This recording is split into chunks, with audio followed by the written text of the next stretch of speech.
நம் ஆண்டவர் இயேசு கிறிஸ்துவின் நாமத்தினால் மகிழ்ச்சியும் சமாதானமும் நம் அனைவரோடும் இருப்பதாக.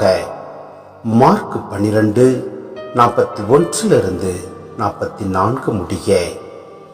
இயேசு காணிக்க பெட்டிக்கு எதிராக அமர்ந்து கொண்டு மக்கள் அதில் செப்பு காசு போடுவதை உற்று நோக்கி கொண்டிருந்தார்.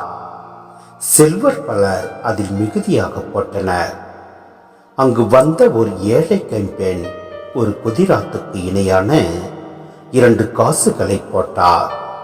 அப்போது அவர் தம் சீடரை வரவழைத்து, இந்த ஏழை கைம்பெண் காணிக்க பெட்டியில் காசு போட்ட மற்ற எல்லாரையும் விட மிகுதியாக போட்டிருக்கிறார் என உறுதியாக உங்களுக்கு சொல்கிறேன்.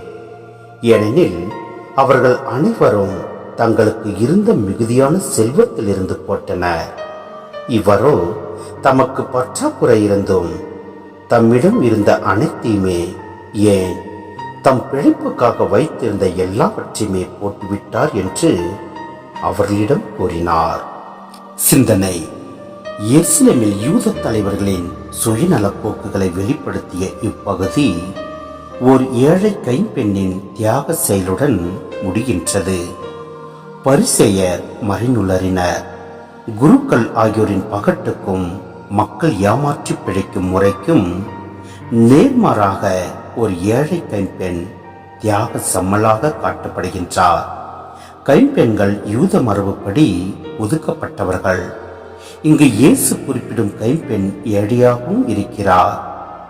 அப்படிப்பட்டவர் தாம் வைத்திருந்த ஒரே சொத்தான 2 காசுகளையும் காணிக்க பெட்டியில் போட்டதை எடுத்து சொல்லி இயேசு அவரை பாராட்டுகின்றார்.